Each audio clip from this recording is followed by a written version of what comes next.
Hello and welcome to this talk on competency-based coaching. My name is Aaron Evans. I work for an organisation called Global Data.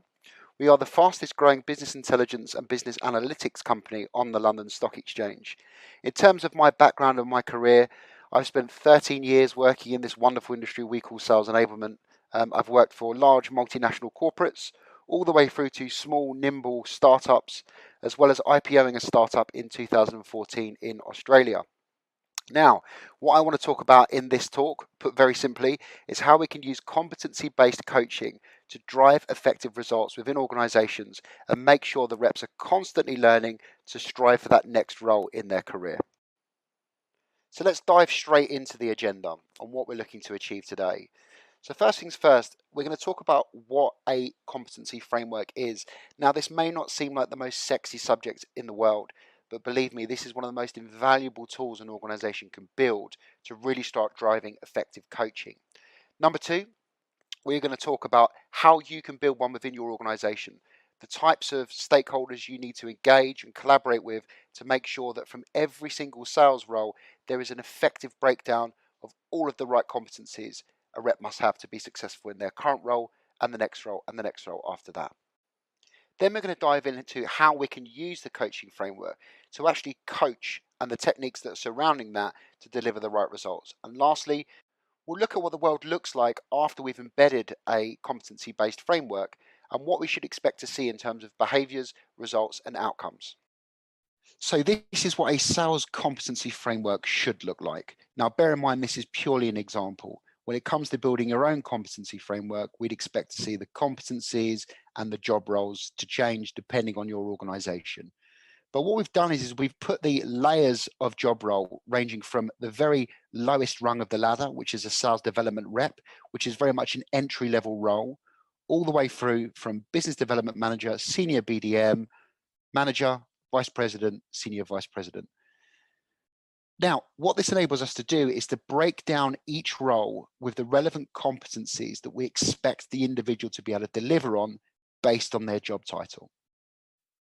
This not only helps when building out a coaching framework, but also helps you understand what you're looking for in the recruitment stage as well. So if ever you are recruiting for these roles, you know what questions to ask to elicit the responses around the right competencies that you're expecting within a role. It's a very, very valuable exercise, and I recommend that everyone does it anyway. On top of this, you can start matching the relevant training courses and curriculum to the right competencies to start tracking someone's progress through their role as well. But again, what we're really creating here is a common language. So when we're speaking about an SDR role, if we're speaking about a manager's role, we know what they need to be able to do that role effectively. We've broken these competencies down into three very specific groupings. Number one is the skills, the hard skills that we'd expect this rep to be able to deliver. Number two is the knowledge. What do they need to know about our organization or about our sales process or about our competitors or about our product or even about our marketplaces we operate in to do this role to the right standard? And then lastly, we have behaviors. So these are the types of behaviors we expect that individual to be able to demonstrate within their role. Now, naturally, these change as you move through an organization. We'd expect an SDR, as an example, to know a lot less about the company versus an SVP, again, as an example, or that's not always the case with all the companies I've worked at in the past. But the point here, this is cumulative as well, right? So when you're hiring at a business development manager level, you'd expect that the individual has done these competencies as well. Or even if you're promoting through your organization, you can use this as a really good guiding principle to help the individual know what the next step looks like for them in terms of the competencies that they should expect to do within their next role. So again, this is all cumulative. By the time you've done this role, you're expected to already have these skills, knowledge, and behaviors. And obviously that goes all the way through, straight through to SVP as well. So this is what a competency framework looks like from a hard competency level. We also have something called foundational competencies.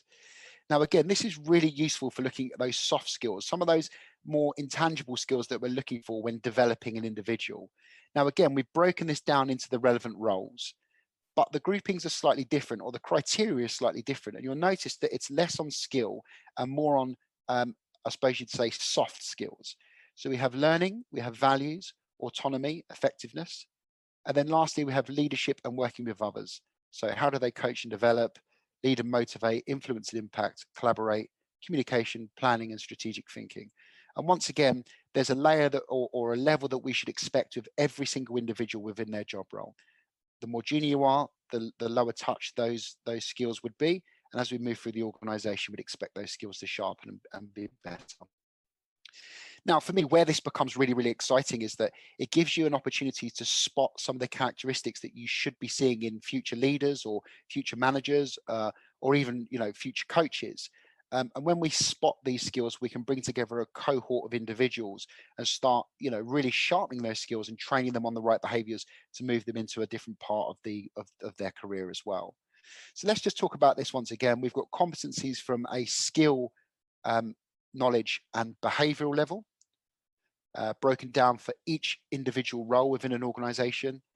And then lastly, we have the softer skills: learning, values, autonomy, effectiveness, and those leadership skills we'd expect to see as well, broken down for every single role within the organization. So it is literally like a checklist of things each role should have within their job, and a common language for everyone in the organization to speak about when talking about competencies within that role. So let's talk about how we can start taking some of this insight and turning it into practical outcomes. Now, I've picked a team here, a team you might be familiar with, a fairly successful team in my opinion. We've picked the Beatles as an example, so we've got John Lennon, Paul McCartney, Ringo Starr and George Harrison. What we're going to do now is we're going to talk about how you can score each rep on two pieces of criteria: the competencies in their current role and the competencies in the next role in their career.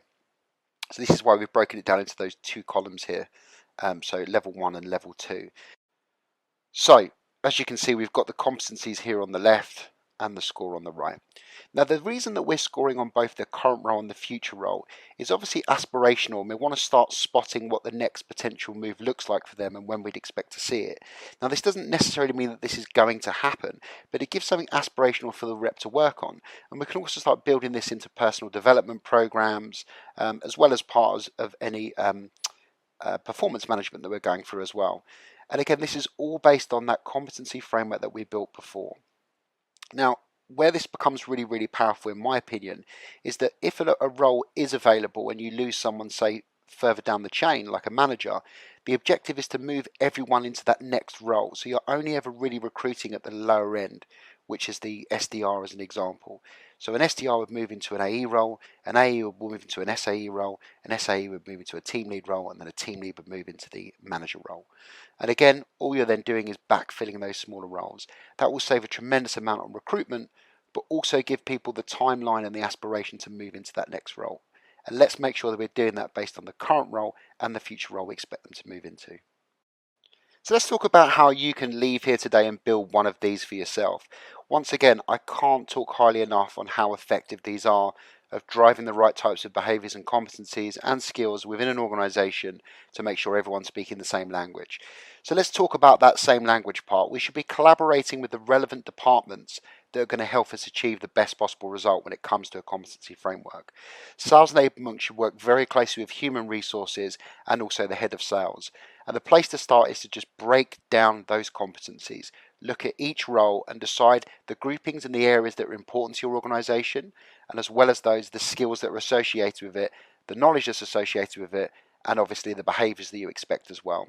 And then when we come to the foundational competencies, this is going to differ for every single organization, depending on company values, the types of business that you work for, and where the business is in its life cycle. But again, this should be determined by those three stakeholders to make sure that you're capturing the right information for each job role. I have templates, so if you want, you can reach out to me. I'm happy to send you over some templates, but you can look online and there's some fairly robust ones out there that can help you build a competency framework. There's also some really cool technology that can help you achieve this. There's an organization called E4 Enable over here in the UK, and I highly recommend them. They have a bank of competencies and a coaching framework that sits within your LMS and other tech stacks that you have that can help managers use this technology to basically drive competency-based coaching. Well worth giving them a look as well. And lastly, communicate. Once you've got this information together, you need to standardize it and structure it and make sure it becomes that common language for the organization. Try and sit down every quarter with a rep to go through that scoring and help them understand how they're doing against their current role and the future role, collate that information, feed it up the chain, and make sure it's kept centrally through HR or through sales enablement. If you do these things correctly, this will give you a really good standing of building that competency framework and making sure that reps are getting coached to a really good standard with really good outcomes. So let's talk about the coaching itself. And there's an important distinction which most people should know if you're in sales enablement, because we preach it all the time, between training and coaching. The training element is obvious when it comes to a competency framework. You can just match the relevant courses or parts of the curriculum up against the relevant competencies that you're looking for, and then score people as they go through the training. However, the part that I find most effective and ultimately more enduring is coaching to competencies. This has proven to change behaviour and for that behaviour to change and stick, which is exactly what we're looking for when developing individuals. So coaching is one of those terms that's used a lot within an organisation, but I don't necessarily think it's always done well. Coaching is often a moment that happens as opposed to an ethos or deeply ingrained into the DNA of the organisation. By having this coaching framework, this is going to support managers, sales enablement, and anyone who has a direct report to start making coaching a habit and make sure the rep is getting the benefit of it every single day. First things first, you need to make sure that the people doing the coaching are up to the standard that is acceptable for the business. Now, there's three main disciplines or skills that we're looking for when people are executing on coaching. Number one is active listening. Does the sales manager have the ability to actively listen to the rep and spot unconscious incompetence within that rep? Once they've found that unconscious incompetence, can they turn it into a conscious incompetence, then to a conscious competence, and then lastly through to an unconscious competence? That's fundamentally what the active listening gives us the ability to do. Then we have guided discovery. This is the ability to question the rep, to make them see things from a new perspective, to help them understand the problem, help them build out new strategies and how they're going to overcome this problem as well. And then lastly, and the part that I think is often most neglected when it comes to coaching, is setting outcomes and next steps. Often this is just spoken about and there isn't a rigid format in which we can put in there the logical next steps of the rep, the timings that are associated, the agreements on what they're going to do, the strategies, the plan Bs, and then putting that time in to find out how that execution went. If we can get those three things absolutely right within an organization, it puts us in a good position to start coaching at a really high standard. So just to break those three down again, number one, active listening, the ability to understand, remember, and respond. Number two, guided discovery, to ask poignant questions that are going to walk the rep through the problem and help them come up with a strategy for themselves to do something better or at least try something different. And number three is to come up with some really clear next steps and outcomes of what's expected, and then use that as a way of guiding the next coaching session based on that agenda. There's a couple of really interesting things we can do to support managers with this coaching effort. Now, the last thing we want to do is just give them the competency framework and then say, now go coach and come back to us with a score every month or every quarter. What we ideally want to do is support them in that effort with some really interesting tools. Now, if you have a conversation intelligence tool like Gong, you can build scorecards into that process or that system. But what we're doing is we're using this as an example, as an offline tool to support in the coaching of those competencies. Now, when we look at knowledge, skill, and behavior, let's look at skill as an example of how we can start peeling off those competencies and dealing with them. Now, we've got an example here of a business development representative's cold calling scorecard. So one of the competencies we'd expect to see here is the ability to book demonstrations with C-level executives, as an example, as a competency. Now we can see the scorecard here is broken down into certain criteria. So we've got the identify stage, which means that the outcomes that we're expecting, meeting the target criteria, speaking to a decision maker and influencer, they understand the customer's pain or need, and they've met all of the standard SQL criteria. And we can start scoring on it based on this score. So 1 is they didn't do it, all the way through to 5 is exceptional. As we start populating this, we can see that this will spit out a score, which will help us understand how they're doing against those skills. And then lastly, we've got the skills outside of this as well. So the skills that we're looking for the rep to have is the ability to deliver a good hook, the ability to deal with any fob offs, the ability to ask good, pointed questions that are going to get the customer thinking, and the ability to close. So look more at these are those hard skills or disciplines that we'd expect to see in sales. And once again, we can score these these skills, and that will spit out a score. So there's something tangible we can see out the back of this. Now, lastly, there's no point doing all this scoring, all this good work, if we're not going to have any outcomes. So what we can do is we can pick the area that needs work, and we might want to only pick 1 or 2 or 3. It's a trick here is not to let them eat the elephant whole and try and peel off 1 or 2 things for them to work on a weekly basis. We can then leave some comments around that. We can pick from a list of potential action plans for them to do, book in a live role play, sit a demonstration with a colleague, sit with their manager, or sit with sales enablement. And then we can put in there a completion date when that needs to be done by. And again, what we're doing is we're making this actionable. So the rep knows the skill that they're working on. They know what the improvement is that's needed through the coaching that we do. We know what the next steps in the action plan is, and they know when it needs to be achieved by. And once again, this is putting the coaching in the hands of the managers and giving them the ability to do it to a really high standard. So let's look at the desired outcomes that we should expect by implementing a competency framework. Now, the first one I want to talk about is recruitment. If we get the competency framework right, we can start using this as a guiding tool to understand the types of candidates that we're looking to attract. We can then build our interview process around those competencies as well, and the typical questions that we ask the candidate. We can then build out a training program for hiring managers that uses the competency framework as the central thread when it comes to sourcing and picking candidates. And remember, this isn't just skills. This is also the type of behavioral traits that we're looking for in the interview process. This is also the knowledge base that we're looking in the interview process as well. So it becomes a really good litmus test for when deciding which candidates we want to bring into an organization, and also a standard to measure them against. In many organizations that I've worked on, part of the onboarding process we've used to build on the back of the competency framework as well.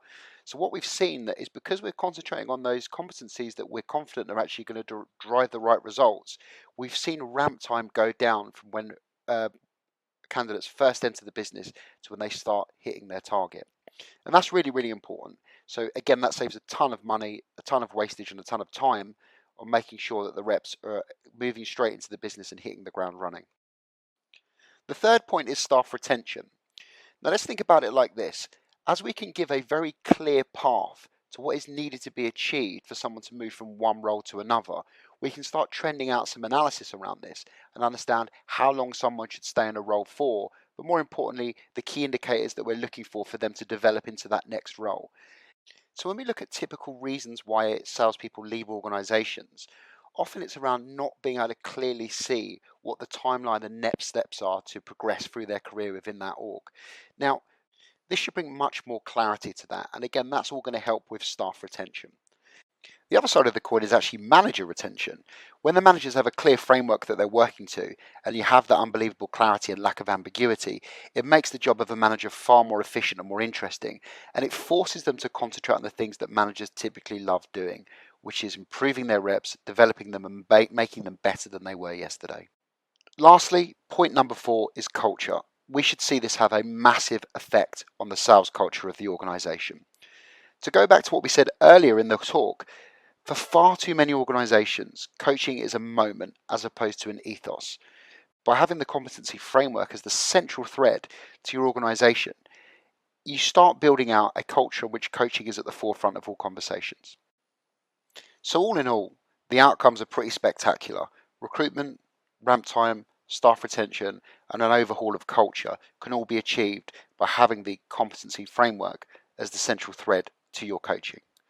My name is Aaron Evans. I really appreciate you taking the time to listen to this conversation. You can add me on LinkedIn if you've got any questions, or if you'd like access to this presentation, or even if you'd like some of the templates that I use when embedding a competency framework, feel free to get in touch. I very much enjoyed this talk. Hopefully it's been value. And if you've got any questions, do reach out.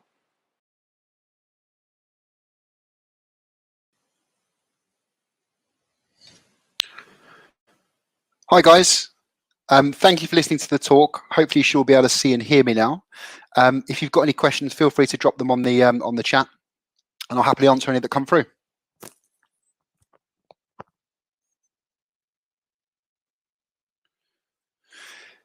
Sean, a great question. How do you get buy-in from leadership when trying to implement brand new coaching and program in your organization? Well, look, again, I think I get asked this question quite a lot, and I think the key thing here is using examples of where it's been successful in your organization and holding that up as the totem or almost like the proof point of where this has been valuable.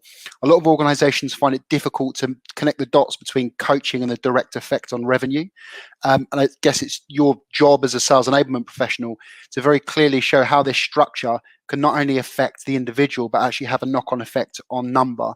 So a really good idea is by using cohorts. So if you get a cohort of 3 or 4 people and use it as a small test group, and then eventually coach on a competency framework, deliver your results. And once those results are proven to be successful, there's an emphasis to actually build this out across the whole organization.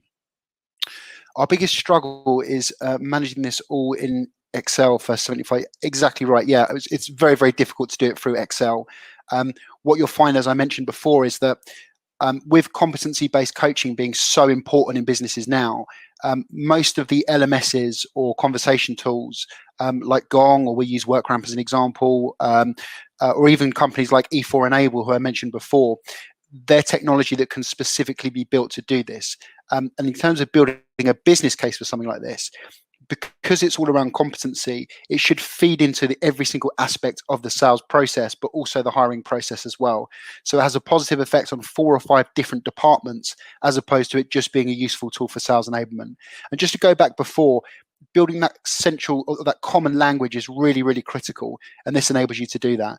In the meantime, I've used it in Excel and other organizations. I think if you've got a CMS or somewhere where you can hold all of the content, or even if you can hold it through your HRIS or your HR platform, it can sit in there as individual documents. But again, the real key to this is technology. So invest in one of those organizations or one of those products that do that. It's called E4 Enable, Teresa. E4 Enable. They're a UK company, but they're absolutely brilliant at what they do. There's a lady there called Katie who I recommend you reach out to, who's fantastic. In my experience, sales and leaders don't like HR lingo like competency. I coach not to use the language, so behavior or attributes for success. That is most important. Really good feedback again. I mean, look, fundamentally, it's a naming convention, and particularly if you're in. Oh, sorry, Teresa, I'm being told it is at E4 Enable. Oh, E4 Enable, sorry. Yeah, so change the language if you need to. Whatever you think is going to actually adopt the best results. Then absolutely change the language. And again, you're right. I think as soon as sales start hearing about compliance and various other different pieces of terminology, they tend to switch off. But the key thing is the value that it brings, right? So if we're positioning this as a tool that's ultimately going to drive better results and improve the sales rep, it should be a fairly easy sell to the rep itself. You guys are kindly putting the links to E4 Enable up there as well, which is great. Any other questions, guys? Do you find Europe is starting to embrace the idea of mental health support and coaching more than years in the past? I think I've been very fortunate in the organizations that I've worked at, where coaching hasn't just been used as a way of improving people. It's also been used as a way of, basically making sure the individual is maximizing their potential within the role. And a large part of that is mental health. And I think something that I've always encouraged when coaching people is that there should be that space where you're not actually coaching around anything other than the person just bringing the agenda to the coaching session themselves. It might not be work related, it might be a problem they're having, and it's down to the quality of the coaching in which you can elicit that new strategy or new understanding as the types of question that you ask. But let's not forget the purpose of coaching, right? The reality is that as a coach, your job is not to have the answers. Your job is to try and get someone to either find an answer for themselves or lead them to a resource to come up with the answer themselves. And that doesn't matter whether you're coaching them how to sell, whether you're coaching them how to be a better human being or to communicate. You should always use coaching as the way of doing that. I have sometimes struggled to keep this alive after the first assessment. Any tips? Absolutely. Build it into the KPI structure of the managers as well. So again, you want the right processes to drive the right behaviors. And one of the fundamental KPIs of a manager should be to do performance reviews with every single one of their reps on a quarterly basis. And the irony of this is that should be a competency that you should look for in the sales managers themselves, is follow through, the ability to do what they say they're going to do. And again, this plugs into the competency framework. For making sure the leader has the right skill set before allowing them to coach, would you make a competency scorecard for the current manager team?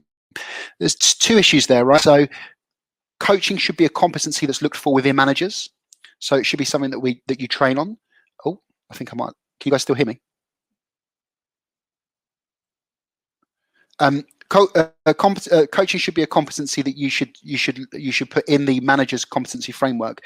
But second of all, you should have a robust coaching course with a certification on the manager. So you're getting the manager to practice with qualified coaches or coaches who've passed your certification before they're let loose to go and actually coach. Look, a lot of coaching is practice. You get better at it the more you do it, funnily enough. So I'd recommend that you get a manager to go through at least the course where they get to coach 3 or 4 qualified coaches or people who've gone through that qualification already before they're allowed to go and start coaching reps. I've got some material around coaching courses. If you want me to share that with you as well, guys, just let me know, and I can share any content you need around coaching certification and courses and how to embed a proper coaching culture within your organization. Any other questions?